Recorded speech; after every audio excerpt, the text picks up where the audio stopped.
Sanibonani. We are in the next part. Please go check out the previous part to gauge your bearings and figure out where we're at right now. I'm basically telling my testimony as to the fast that God has recently just put me on and the origins of it and what the Lord's explanation was for why I need to go on a month-long fast. Anyway, cool.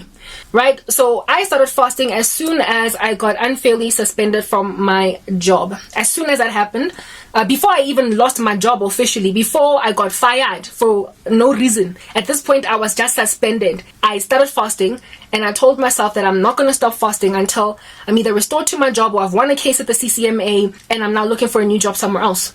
Yeah, well, I lost my case at the CCMA. I never got a new job elsewhere.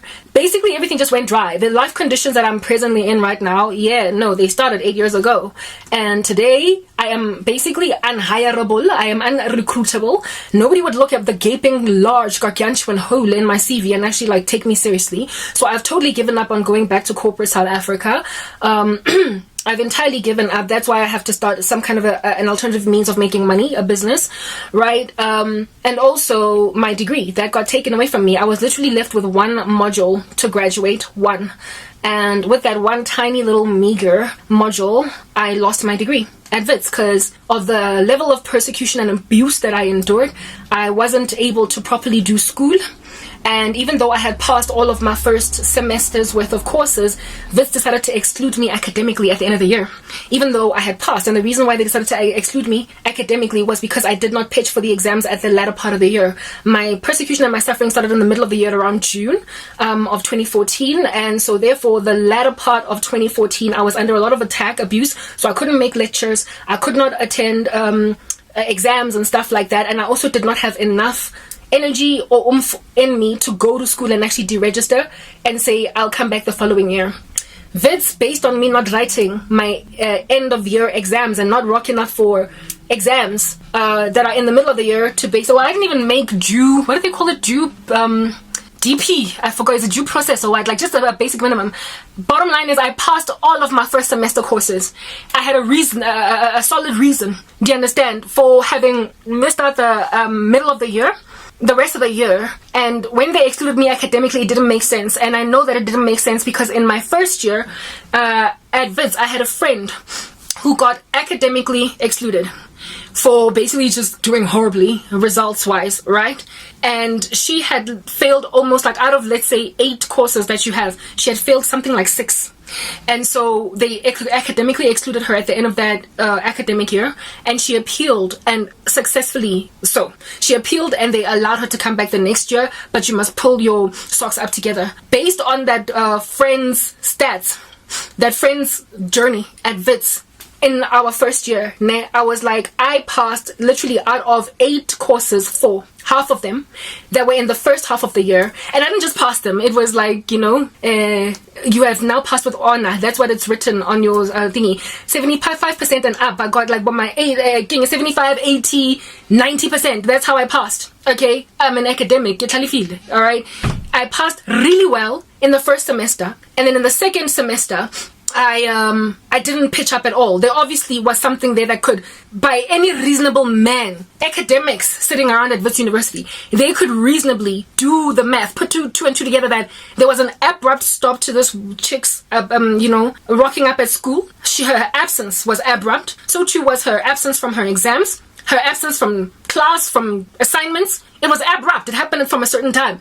And prior to that, she was not only making DP, she was also passing with flying colors. They ought to have made a reasonable inference that something's wrong here. Let's see what's going on. Maybe she'll come back next year and let us know what happened. Let us just deregister her for the year, and then next year if she wants to come back, she can come back. Instead, they academically excluded me. And if you academically exclude somebody from Wits or any university, I believe it might be any university, you can't come back to that university. You have to go to UNISA or somewhere else. You have to go to some other university. It's over for you at that school for years, for 5 years or something. Then maybe you can try again after 5 years.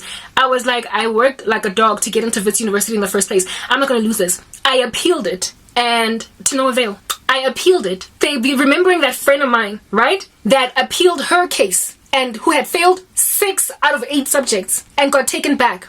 And here it is that I had a reasonable appeal. And I also appealed within the right amount of time. I didn't take forever and a day to appeal. I followed all the rules, and I also explained to them the trauma in my life, what has happened, the situation at my job, kunzima. But please just let me write my last module. Hey, get pasa, get out. I was actually planning on adding more modules to myself. I was only left with one module to truly graduate, but I was going to do more courses because I wanted to change the direction of what would be my ultimate BCom. Yo, they came back to me. Dean of the Faculty of Commerce at Wits was like, no, sorry. Like, you know, not so much a one-word answer, but a one sentence answer. Yes, like it. I went to this. There was one lecturer that really liked me. Wits, welcome maths. Ne? He liked me because I was clever. You know, when you know a student does, because every time you mark their script, you see stars there because it's 90%. I knew he liked me from first year, and I went to this lecturer. I wrote him an email, and I also knew that he was a Christian as well, right? And I was like, they have excluded me in a way that I don't understand. Please stand in the gap for me. Help me, because I don't know why they have written me off. That lecturer went back to them to negotiate on my behalf, but it doesn't make sense. Why is she excluded? Even as a lecturer, he couldn't understand my exclusion case. It didn't make sense to him. It didn't make sense given, you know, the stats I just highlighted to you. He went and spoke on my behalf, and he didn't even come back and respond to me personally. I got another email without writing those people in authority, an email. And that email, when it came back to me, it went something along the lines of, it's not going to do anything for you to ask lecturers to help you. You're excluded. Just move on. That's how I knew that my lecturer tried on my behalf but failed. And he was too brokenhearted to come back and speak to me. And so they are the ones that just wrote me rather than him. And I think they might have also threatened him and said, if you speak to that student again, you're putting your career at risk. You are not going to be pulling favors for students. So he just ignored me, but then they came back and said, it's not going to do anything for you. At which point, I went and spewed bile and vitriol at Wits on some, you don't make sense. This is an issue of a constitutional nature. I'm going to take this up with lawyers. And they didn't respond to me, basically. They did not respond. No, the one lady actually did respond to me, and she said that you can write your final module at UNISA, come back to us and prove to us that you've passed it, then we'll give you a Wits degree. That was the response. So they feared my argument sufficiently enough to allow me then to get a Wits degree, but they were like, we don't want you on our campus. Ha! I was like, I'm taking you to the Constitutional Court. I am taking you to some court. Like, literally, you are going against your own schools, your own guidelines and rules, and you are taking away my future. I have rights in this country. And I guess they just kind of leaned on the fact that I had no money. So that's how I lost my degree. Yo, guys, let's move on to the next part. I also need to open for my cat.